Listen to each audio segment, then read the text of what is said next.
Hello everybody, welcome to another Captivate Growth Labs live YouTube session. My name's Gary. I am the head of design here at Captivate, and I will be hosting this month's session, which will be with our SEO manager, Sarah McDowell. She's going to take you through all of the keyword SEO strategy goodness. So if you're not really sure on what keywords are in terms of SEO or how you can utilize them, how you can use them as part of your strategy, then Sarah's going to go through all of that stuff. And I'm sure you'll learn a thing or two. She's really cool. She's an awesome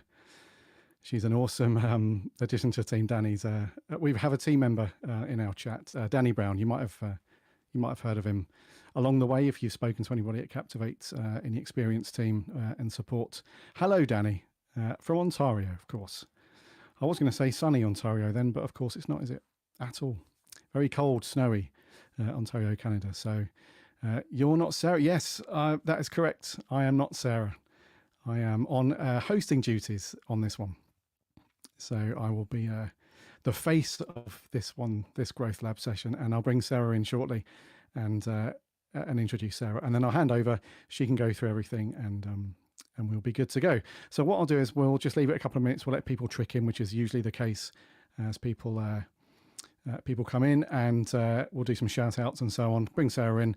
And then what we'll do is I'll mention this again just before she starts anyway, but if you have any questions for Sarah as she's going through this, then if you just make that clear in the chat, if you mark it however you want, just capital letters question or hashtag question, whatever you like, we'll flag that up, and at the end I'll present them to Sarah, and she can go through those and answer them for you.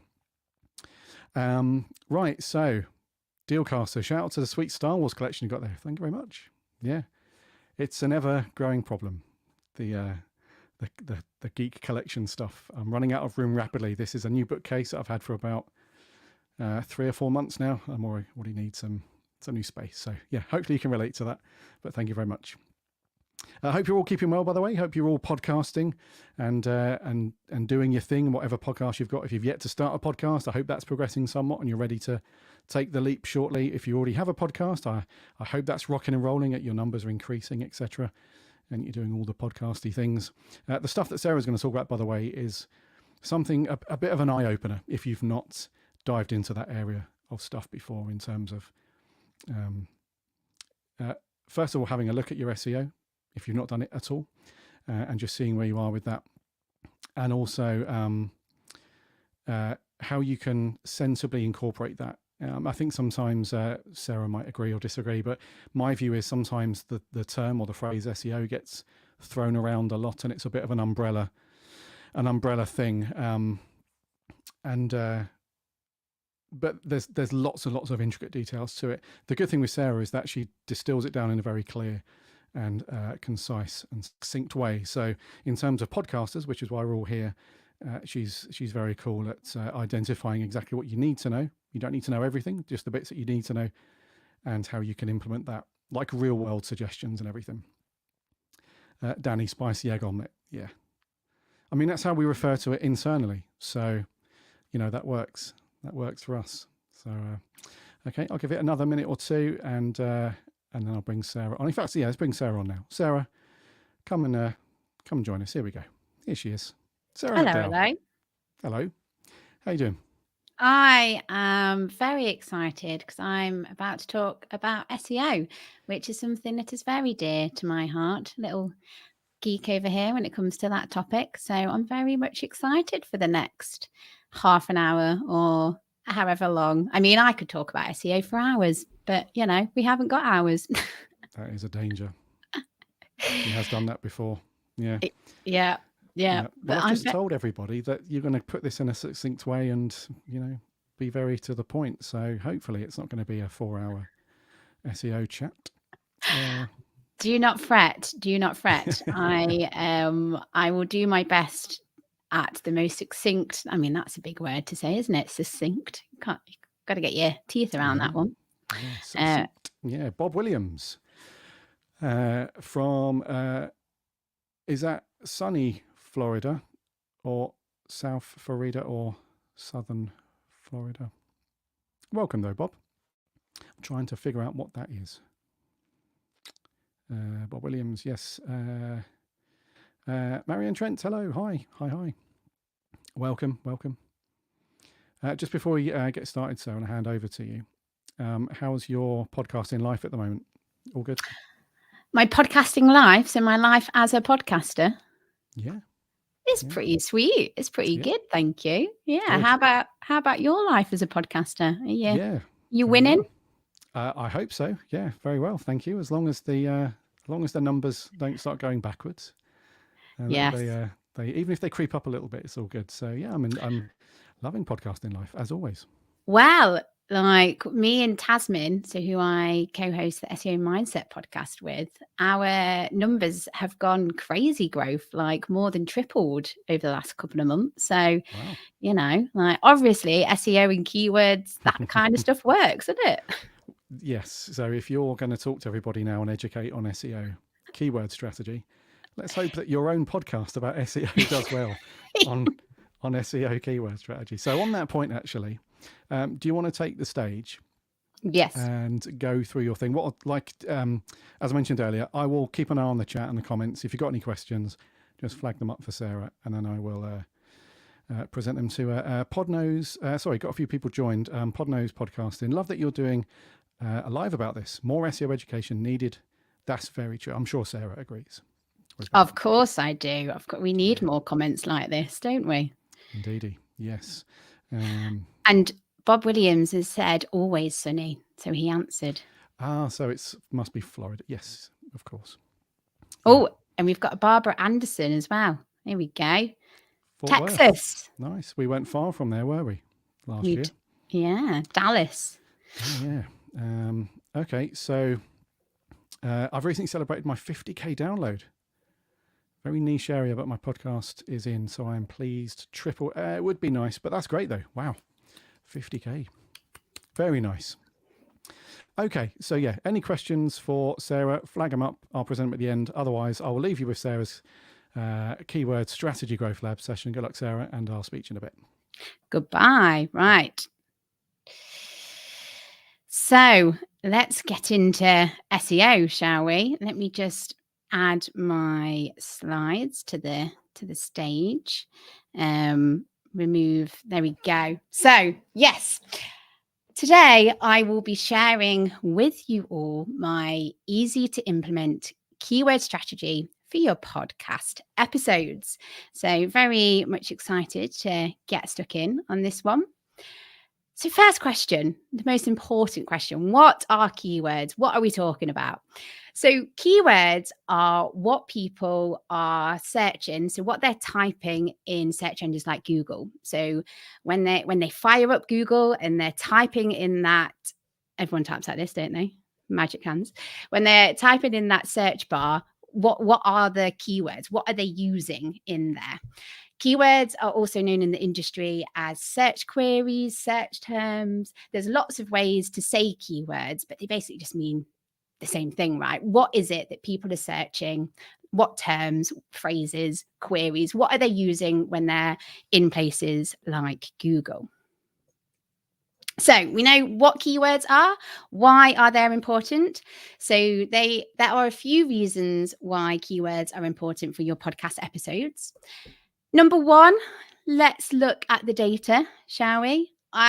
This wouldn't be an SEO presentation if I didn't share some data.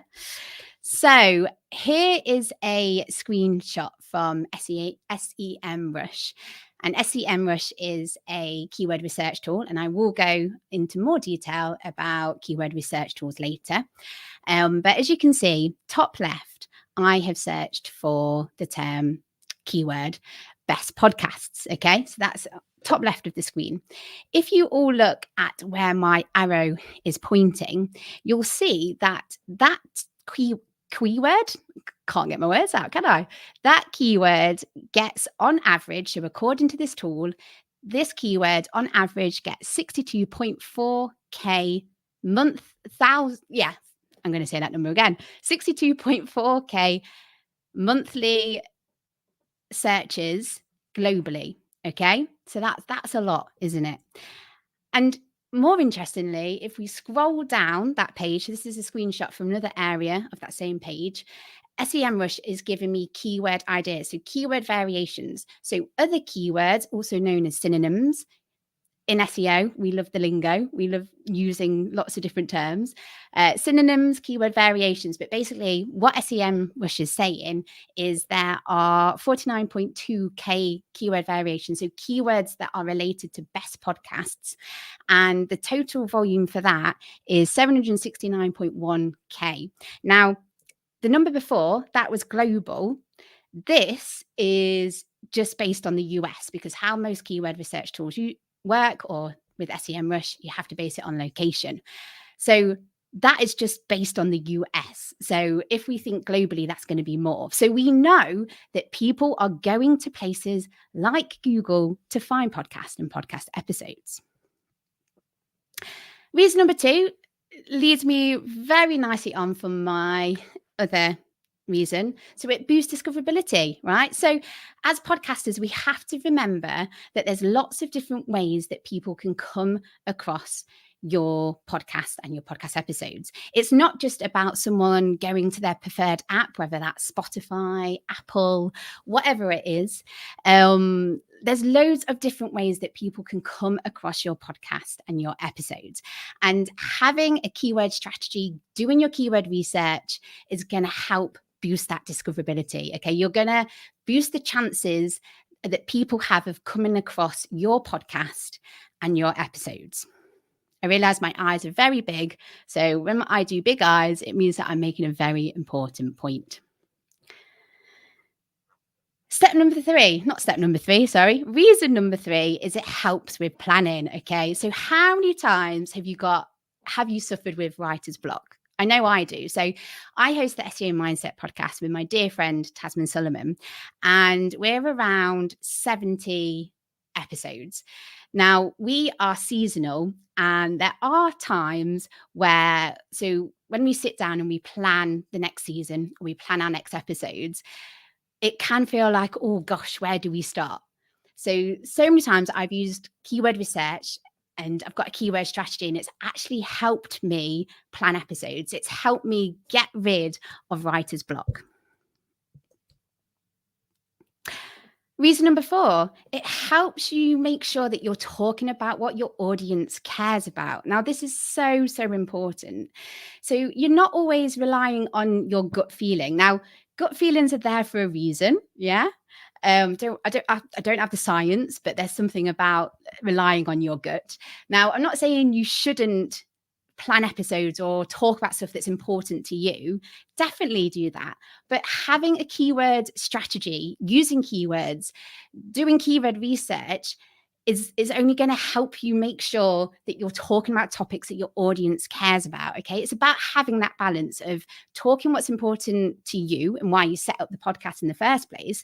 But you've got the added bonus of making sure that you're talking about the stuff that your audience really cares about. Now, before I move on, I just want to highlight an awesome blog that we've got on our website called Grow Your Audience Using a Podcast Avatar and 13 Other Techniques. So podcast avatar, that's another way of saying your ideal audience. So this article goes into more detail about your podcast avatar, what it is, and it also gives you 13 other techniques that you can grow your audience. So the link there is captivate.fm/avatar. After this session, go and check out that article. Okay, the reason we are all here, my easy to implement keyword strategy, and we're going to do that in 6 steps. I'm just going to take a slight water break. Bear with me for 1 second.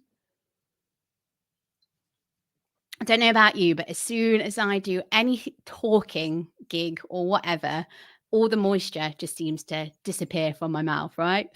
But anyway, we're not talking about that. So here is my easy to implement keyword strategy in 6 steps. Okay, step number 1, use a tool to find keywords. Now, there's loads of keyword research tools out there. I'm just going to go through a few that I know of and that I've used. This will help you sort of, if you're not already using a keyword research tool, we'll just give you an idea of some places that you can start. So first things first, we've got this tool called Answer the Public. This is free. They do offer a paid for version where you basically get more features, but Answer the Public is really cool because it gets its data from Google Auto Suggest. So the times, I'm going to get my typing fingers out again, when you've typed into Google and it auto suggests like it fills it in for you. Yeah, you must have seen that. So that's where Answer the Public gets that data from.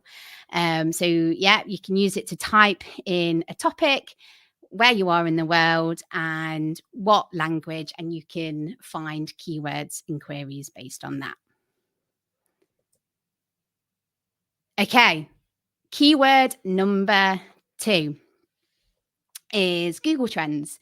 So Google Trends is an awesome free tool by Google themselves. And what's really cool about this tool is you can use it to find trending topics. Okay.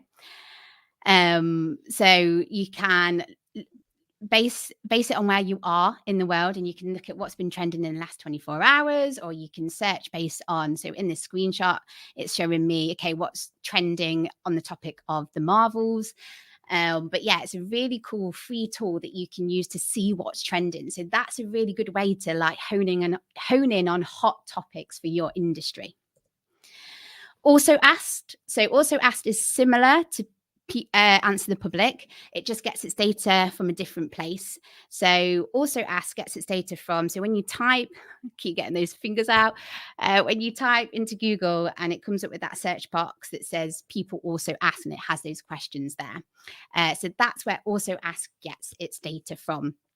What's really cool with Also Asked and Answer the Public is if you're a visual person, it visualizes the data. So we've Also Asked, when you've put in your topic and you've hit search, it will like categorize your topics in like a really nice visual way. And there's different visualizations that they have at Answer the Public as well.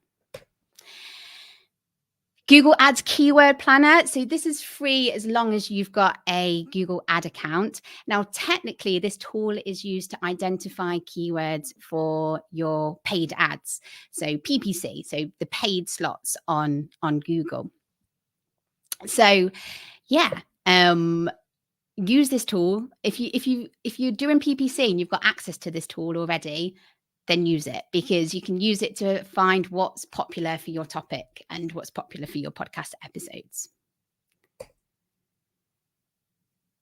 Next up, we've got Ahrefs or Ahrefs. I don't know. I've heard different people pronounce it in different ways. I'm sure there's no wrong or right way. But Ahrefs is it's a paid for tool. So basically, because it's a paid for tool, you just get more features. So at its core, it is a keyword research tool, but it's got lots of other bits that you can use. It does have free sections of it, but I do know it's limited. And then SEMrush. So SEMrush is the tool that I showed you a screenshot of earlier. Again, like Ahrefs, it is a paid for tool. I think you can, there's like a free versions of it, a free version of different tools and stuff, but it's limited. But again, you just get to use different features and what have you. And then my last keyword research tool is something called Keyword Surfer. So this is a little bit different to the other ones. So with Keyword Surfer, this is a Chrome extension, and this works on live data. So if you've got this Chrome extension, what happens is when you're typing into Google, on the right-hand side, on demand, when you're live searching, it will come up with keywords and search for you. So yeah, there are some of the keyword research tools that I use. What I would really love to know is what you guys are using. So is there anything that you're using at the moment? I do see that AI has popped up, and you can definitely use AI to find keywords. But yeah, I'd be really interested to know, what keyword research tools are you using? So in the comments on YouTube, let me know. Let me know what you're using, and maybe there is a tool that you're using that I've not come across yet. But the main idea here is there's lots of different variations out there. I've given you some examples that you can go out and test yourself.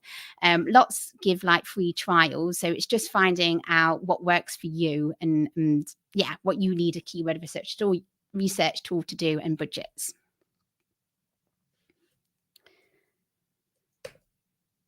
Okay, how to pick keywords then. So you've used a tool to find your keywords. How do you pick the best ones?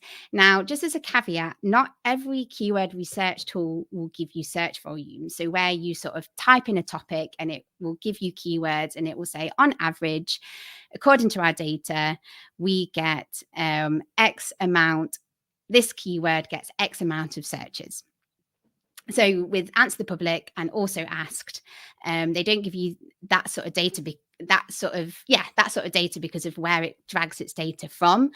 But it doesn't mean that you shouldn't use these tools, because it's still giving you ideas of what keywords to use, because Google has this data, right? So if it's pulling its data from Google, you know that they're popular.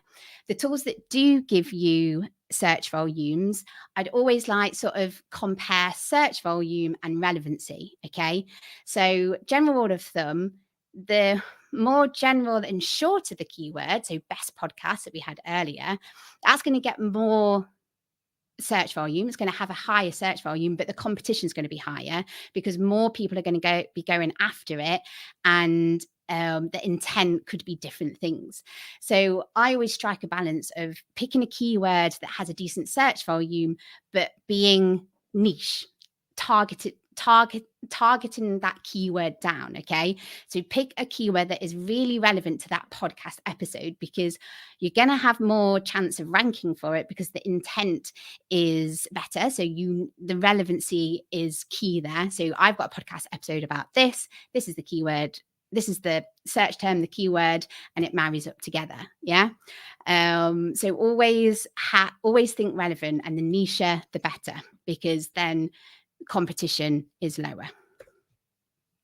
Okay, so you got your keywords. Step number 2 is using those keywords to plan your episodes. Okay, so once you've identified what the keywords are, then you can sit down and you can be like, right, okay, this is how many episodes that I'm going to have this season, and this is what I'm going to talk about. What's really cool about doing keyword research is it'll identify other topics that you probably weren't even aware of, or maybe like subtopics. So maybe there's a big topic that you kind of need to split down into part 1, part 2, part 3. Do you know what I mean? Like, so use that data, use what you've got to help plan your next episode. So whether you're seasonal, episodic, every week, daily, whatever it is, use that data to plan your episodes. Step number 3, create a transcript for each episode. Now, transcripts are important anyway for accessibility reasons. So we should be having a transcript on our podcast episode pages. So a transcript is the text version of your audio. But it also helps Google understand what your podcast episode is about. Now, there is a debate whether Google is automatically transcribing audio or whether they'll do that in the future in other search engines. But why leave it up to chance? Like, I've used so many transcription tools and they get it wrong. You always have to tidy it up, don't you? So Google will be the same. And you're also just making it super easy for Google, because as much content as you can have on an episode page to help Google understand, okay, this is what the podcast episode is about. When someone searches for a relevant term in Google, they'll be like, oh, actually, the SEO Mindset podcast is about this, because there's lots of lovely content and I understand what this podcast episode is about. So yeah, make sure that when you have that transcription, do tidy it up. So take out filler words. Names are always wrong, places, do you know what I mean? Tidy it up and make it easy. Make it easy for Google and make it easy for people that are actually going to be reading your transcripts as well. So a nice transcription and keyword hack here is if you have done your keyword research before recording your episodes, because you know what the keywords are, you're going to be more naturally saying it when you're recording. Yeah. So when you then put your transcript on your page, you're going to have lots of you're going to have those keywords in your transcription. You're going to have those keywords dotted nicely in the content of that page. Now, just a word of warning. You don't want to sound weird. Do you know what I mean? So you want it to sound natural. You want people to still be able to listen to it and it be good, like listener experience. So yeah, don't make it sound weird. Still be natural and like record and talk how you would. It's just an idea that like when you do talk about that keyword, you're using the right one. Okay. So now it's time to get our podcast episode out into the world. And where do we put our keywords then? So keywords go in your episode title, your show notes, and your metadata. So metadata is your page title and your meta description. So in Google, when you have searched for something, your page title is the blue clickable link and the meta description is the text that's underneath that blue clickable link. So you want to be aiming to get the keywords in your episode title, your show notes, and your metadata. Word of warning again, be natural, don't keyword stuff. So with your episode title, you don't just want to have synonyms or different variations of keywords as your title. That's not going to be enticing and helpful to your listeners. Google doesn't like it and cracks down on it. And you've got listener apps like Apple Podcasts, Spotify, people like that cracking down on it as well. So stick to the one keyword, but still make your episode title engaging and catchy and make people want to. So when they see it on Google, if they see it in Apple Podcasts, they want to listen to it. Use the keywords in your show notes. So again, your show notes still need to be clear, concise, describe what that podcast is about without giving too much away, because you still want people to listen to the episodes, don't you? Make sure that you're using the keywords, but again, don't make it sound all natural or just like it needs to make sense. Like whenever we're putting keywords in, it never needs to be at the detriment of the humans that are reading or listening to your podcasts. And then your metadata. So make sure that you've got your keyword in your page title and your meta description. Okay, step number 5 is repurposing your podcast episode. So you've got your transcription and you've tidied it up. Now it's time to repurpose that as a blog for your podcast website. If you don't already have a podcast website, I very much urge you to do so anyway, because it's important from a discoverability point of view and SEO as well. So what I urge you to do here is you don't want to just take the transcription and post that as a blog, because that's not going to work, okay? Especially because Google and other search engines are cracking down on content that is helpful, that has good user experience, okay? So it needs to be formatted correctly. It needs to be formatted like a blog. So give it a title, give it subheadings, short paragraphs, conclusion, like make sure it is a blog at the end of the day. Get your keywords in there. I'm going to sound like a broken record, but don't keyword stuff. It needs to sound natural. Use keywords and your subheadings and get them in, but still, like, you want it to make sense. You want people to be able to easily read it. And then once you have repurposed your podcast episode as a blog, what I would recommend doing then is embedding the episode that you've taken that transcription from on at the top. So you've got to think of the user journey. So someone's come across your blog because they've searched for a relevant term in Google. They come to check out your blog, but actually they see at the top there's a podcast episode that they can listen to instead. And it just so happens that they prefer to consume content by listening to it. So they listen to the episode, they love it, and then they decide to go and check out the SEO Mindset on Spotify. So I've just bagged myself another listener by repurposing my content as a blog and converting a blog reader to a listener. And then here comes the fun part. So monitoring what keywords your episodes are being found for. So here we are monitoring what people have typed into Google for your podcast episodes to be surfaced, to be shown. So here is a screenshot of Google Search Console. So this is Google Search Console that I've set up for the SEO Mindset podcast. This is a free tool. It's really easy, really, really easy to set up. Google gives you clear steps of how to get up and running with Google Search Console, but it gives you so much valuable data about how your podcast and podcast episodes are performing on Google.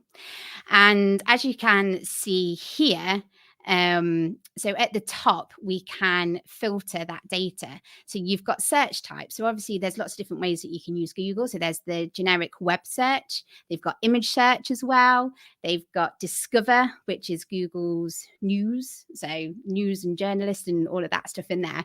So you can have a look based on search type of like how your podcast episodes are performing.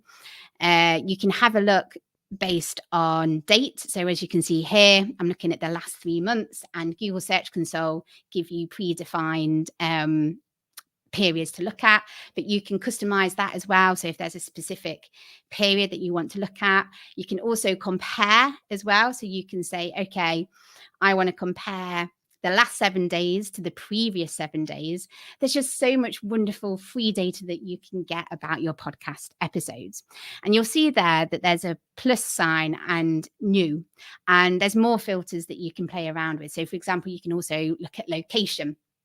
So I know, for example, that my podcast, a lot of my audience is from the UK and a lot from the US. So I could have a look and compare, okay, this is what I'm being found for in the UK and this is what I'm being found for in the US. So have a play around with those filters. So once you've done that, like you can get an overview of clicks, impressions, click-through rate, and your average position. So how you're ranking, how your podcast on average is ranking over a certain time period. It gives us other data as well. So here I've just scrolled down on Google Search Console. And as you can see, I can look at other things like queries, pages, countries, all of that good stuff. So here, what it's telling me is based on web searches from the last 3 months. These are the queries these are the keywords that have been typed into Google that my podcast has been shown for. And I can see, for example, for SEO mentoring, how many in the last 3 months, how many clicks, impressions, average click-through rate, and average position that I've had. So wonderful free data that I can then use. Okay, with SEO mentoring, can I use that in a podcast episode more? Can I use it in my show description? Do you know what I mean? You can have a look at what you're being found for. There's a lot of names in there as well. So this is where we've had guests on the show. So I can see, okay, who's been popular in sending listeners, or like where people have searched for people in my podcast has come up.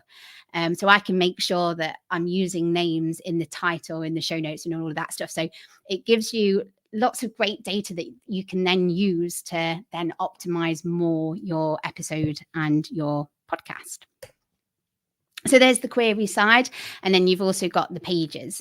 So this shows you, this shows you all my episodes, all my episode pages, and it shows you, okay, based on web search, last 3 months, I can obviously change this, but I can see, okay, my episode about flexibility and adaptability at work, so the one at the top, how many clicks, how many impressions, average CTR, and average position, sort of thing. So again, I can see, okay, what episodes are performing the best in Google, sort of thing. So this is great data that you can get your hands on, and it's free and easy to set up. Okay, so I am running out of time, unfortunately, but I do have more information about podcast SEO. So here is not a podcast. It's not a podcast at all. Here is a blog called Podcast SEO, 10 tips from our SEO podcasting expert. That podcasting SEO expert is myself. That's a bit cringe, but I've done it now. But yeah, I talk about keywords here as well, but I also talk about other SEO fundamentals when it comes to your podcast and episodes. So if you head on over to captivate.fm/SEO, you can go and check that article out. I'll just leave it some time for people to to write that down and find it. But yeah, I go into more detail about podcast SEO there. Okay, recap then. What are my steps for my easy to implement keyword strategy when it comes to your podcast episodes? So step number 1 is using a keyword research tool to find keywords. Then you need to plan episodes with those keywords in mind. So use that data to help you plan out your next episodes, what are coming up. Step number 3, transcription. So again, we should be doing this anyway for an accessibility purpose. So we need to be doing it anyway. But yeah, having a transcript helps Google. You've got text on your episode page, so you're helping Google understand what your podcast episode is about. Using keywords in the episode title, show notes, and metadata. Have the balance. Don't keyword stuff. Yeah, think of users, think of your listeners at the end of the day. Repurposing your podcast episode, so using that transcription to then repurpose as a blog post, for example, because then you can you can get people from search engines and then convert them into listeners. And then monitoring your keywords, that's the fun part. So in Google Search Console, that is where you can sort of do some digging, some research, and finding out what keywords podcast episodes are being found for. That is me. I'm going to put Gary back on the stage, take away my slides. But yeah, did you find that interesting, Gary? I found it semi-interesting. No, I did. I found it very, like I was saying at the intro, I find that whenever you talk about SEO, it's always one of those things where it's a mental checklist that goes in my head every time. It's like, right, I'm not doing that. Haven't looked at that in ages. I need to start doing that. So I joking aside, it was very, very good. And like I said, you're one of the best at this stuff. So yeah. I mean, you're gonna make me blush. But yeah. And it wasn't hours. Do you know what? Like, I did it in a succinct manner. And I can still say that word as well. So succinct. Very good. Right. Good stuff, Sarah. Thank you very much for that. Let's get to some questions, because we did have a few that popped up as you were going through. So as you can see, Basic Folk says, hi from Pittsburgh. Sarah, can you talk about ID3 tags / metadata and why it's important? I can't find any info about why we should include those tags. Interesting. So hello, Basic Folk from Pittsburgh. Great question. So with ID3 tags, I did come across an article from Pod News, and if you follow me on Twitter, so my handle, it was showing, but I think it's like disappeared because we've got the question up. But if you follow my Twitter handle at Sarah MCD UK, you can remember that as Sarah McDuck as well. Is a fun way to remember it. But I can share the article with you. But it was really interesting because with the ID3 tags, Pod News, they teamed up with someone to do some research, and they actually found that like Google and search engines aren't using ID3 tags. They're not indexing that content to be found. And also, if I remember rightly from reading it, I don't think like Spotify, Apple Podcasts, things like that are using them either. So yeah, however, metadata is slightly different. So metadata of like author, episode title, page title and stuff like that, that sort of stuff gets used. We know that Google uses metadata because Google needs data on data, for example, to help it understand what is what. And we also know that places like Spotify, Apple Podcasts and places like that also use metadata. So if you search in Spotify, for example, using a meta tag that you know you've put in, you'll be able to see that. So I hope that answers the question, but please do reach out to me, because I did read an article that article, Pod News, was very interesting, and it also breaks out the different tags as well. So cool.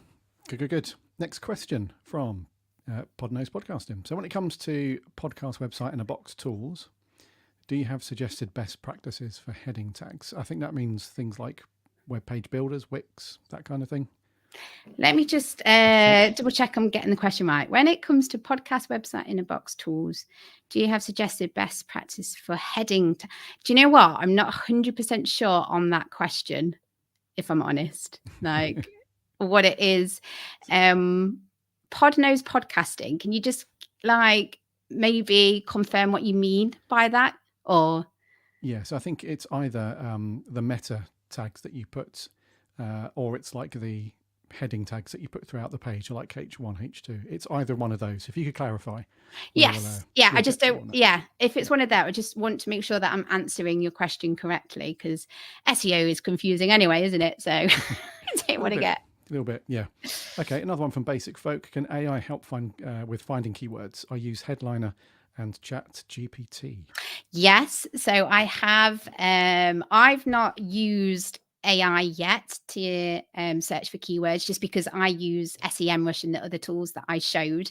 But I do know there are people in the industry that have used AI tools, and obviously there's different added things that you can do with AI as well, to speed up the process and automate stuff as well. So if it's working for you and you say that you use Headliner and Chat GPT, have a go. So obviously, from my understanding, basic understanding of AI, I mean, it's a bit of a confusing space anyway, isn't it? Like ChatGPT and AI is only as good as the prompts that you give it. So have a play around. So like go to ChatGPT and say, give me the top 10 keywords around this, or you could use it as an ideation tool. So how I might use it is say, I've got a bit of writer's block, or I can't think of suggested keywords or what have you. I could go to ChatGPT and be like, can you recommend some keywords around SEO mentoring? It will automate that process for me. And then in SEMrush or whatever keyword research tool you're using, you can then copy and paste, and then you can see search volume and stuff like that. So I do know that people are using AI in a way to like automate processes and stuff. So yeah, like have a go, play around with it. Like, yeah, that's how I'd answer that question. Indeed. Yes. Next one from Marianne. So is the aim of keywords that we use it in the SEO summary? Is that the aim? Is the aim of the keywords that we use it in the SEO summary? Marianne, can you just confirm when you say SEO summary, where you're talking about? Like, are you talking about on your website or your podcast? I'm sorry, I'm being that person. Like, can you clarify what this question means? But yeah, so with keywords, the idea is finding. The idea of keywords is making sure that you're using the terms that people are searching for. Okay, so for example, I might know something as something else, but actually when I do my keyword research, this is a more popular synonym or a popular way of saying it. So the idea. Okay, you answered the question after I meant in the episode meta summary, meta description, and I answered the question.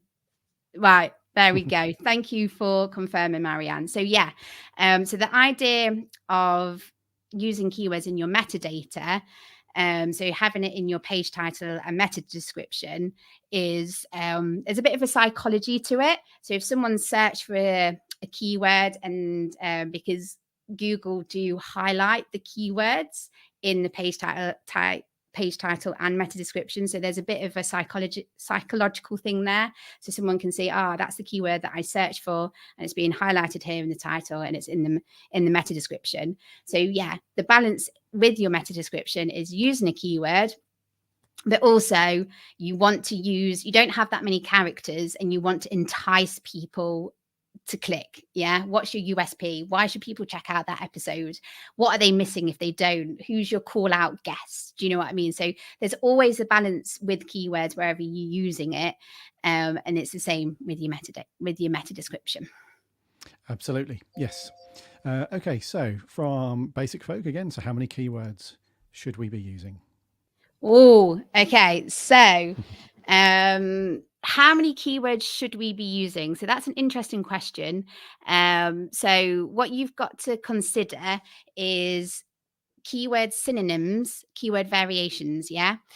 So for example, a blog post will rank for lots of different types of keywords. So it's better to think of it on a topic sort of basis.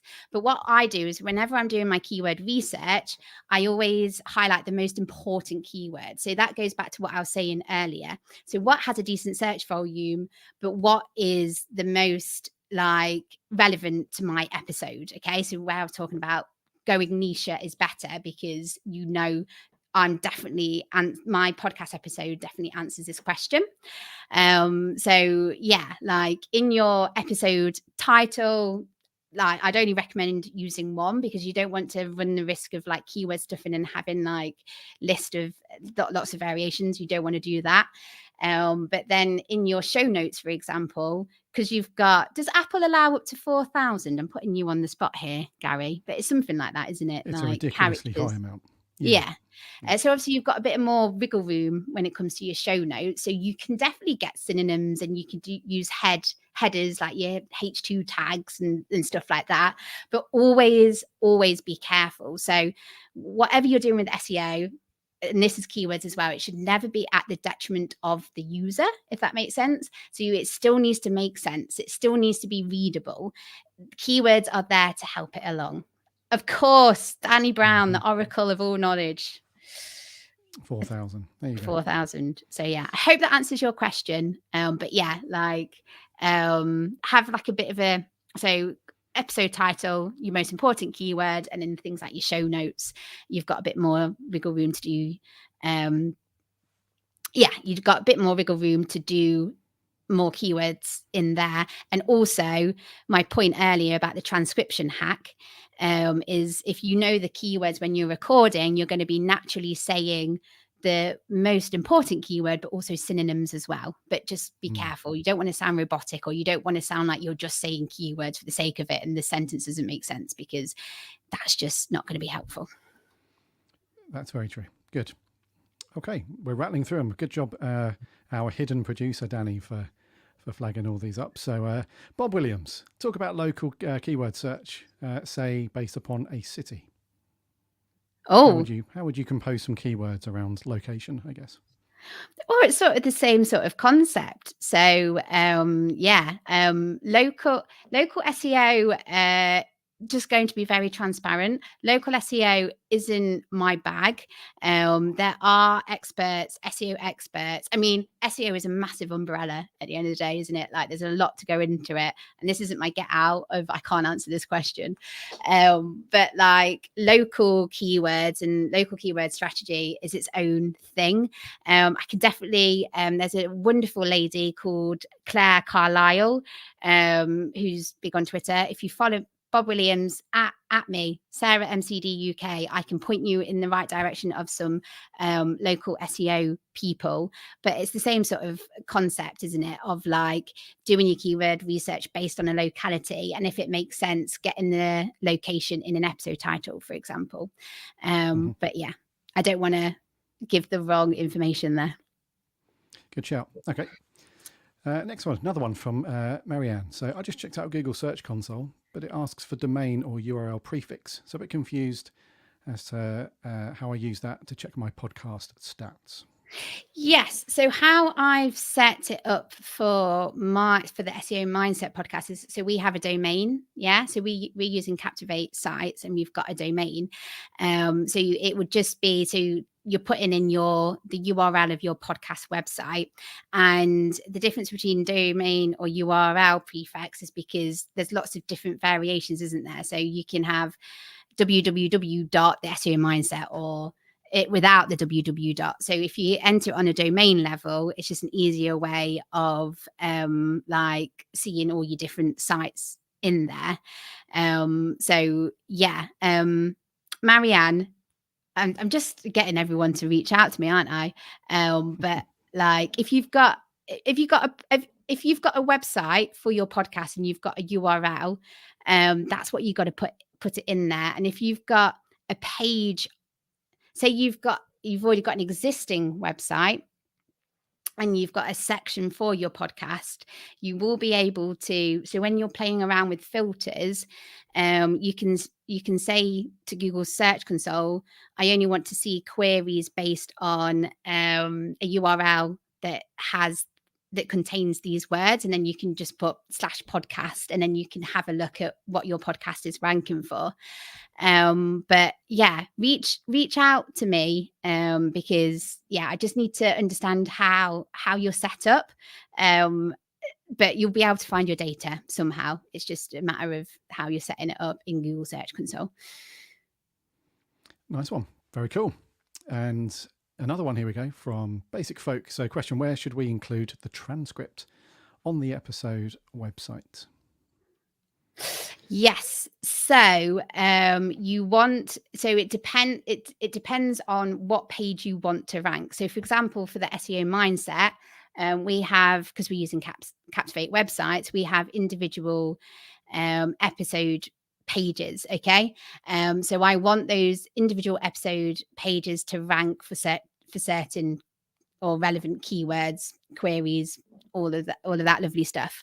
So you want to make sure that your transcript is on there. So it's on an individual episode page basis, because that's what Google's going to index and surface at the end of the day, and other search engines. Something to be wary of as well is it's not going to work. So the transcription needs to be accessible and available on that page. What won't help is if you you have a PDF that you've uploaded to that page that has your transcription. Yeah, that's not going to work. That's not going to have SEO benefit, because the text, the transcript, the actual words needs to be on that page for Google to index and for it to rank and all of that lovely stuff. It does, yes. And we had before I get to this last question, we had a very good point, which you'll agree with, from Dave Jackson, Sarah, in the comments. So Google doesn't just want words, they want good words. What a slogan. Cool. I feel like that's like a mic drop moment. So yeah, so this Dave. appreciate that feedback, and definitely. So that's where I went back to earlier about saying relevancy. So it's much better going for a keyword that is more niche, more targeted, more is like meets the intent and is relevant for what that podcast episode is about, because like it's gonna work better for you, rather than a more generic, bigger, or a more generic keyword that has more search volumes, but the intent could be lots of different things, so the competition generally is higher. So always pick keywords based on relevancy to what that podcast episode is about. The niche the better, is what I would always say. Indeed. Yes. Okay, last question from Love Dog. Want to clarify transcripts. Are you suggesting I also use the transcripts to create a new article / post on my WordPress website? That is 100% what I am saying. So you've got your transcription, you repurpose that transcription into a blog, because then you're boosting the discoverability. So word of caution, what I said earlier was, what you don't want to do is just download the transcript and upload that as the blog, because that's not going to work. Right? You need to tidy it up. You need to format it like a blog. You need to give it a subheading. It needs short paragraphs, subheadings, conclusion. Yeah. It needs to look, read. It needs to be a blog at the end of the day. But the idea is that you repurpose that episode into a blog, but then you still want to embed where you've taken that transcript from. You want to embed that episode at the top, because the idea is someone has come onto that page ready to read that blog because they want to know about SEO mentoring, for example. But when they go onto that blog page, they actually see, oh, this is a podcast episode. So it's that kind of sort of user journey of, I actually prefer listening, or I like listening to podcasts. So they check out the episode, they flipping love you because you've got a banging episode, you've got a banging podcast, you've got a banging episode, and then they go and find you on Spotify and all of that lovely jazz. And then you've just bagged yourself another listener. Excellent. And Love Dog did comment there to say, perfect, I get it now, and I can do that. So it helps a lot. Good. Wonderful. Pamela, sorry if I missed it, but what tools do you use for podcast keyword research, and how is it different from blog post keyword research? Also, is there so I think, this will be available within Captivate's Growth Labs library, right? All of your slides and yes. everything. Yeah, I went into detail about that. All of that lovely stuff. So yes, definitely check this Growth Lab session out in Captivate's dashboard. Indeedy. Yes. Okay, I think we're going to wrap there. That's going to round out the just shy of an hour really nicely. So I don't think we have any more questions. So Sarah, it's been really cool listening to you educate on SEO strategy and all that stuff, as always. And thank you very much for your time. It's been awesome. I've had a wonderful time because I've just got to geek out and talk about SEO. So I've had a splendid time. So thank you very much for having me, Captivate, even though I work for Captivate. I realised as I was saying that. That's weird. Yeah. Thank you very much for joining us on this Captivate, a Growth Lab session. It will be available within the Growth Lab section of Captivate, which is free to all Captivate users. And we will see you on the next one. So Sarah, goodbye. And you guys, catch you later.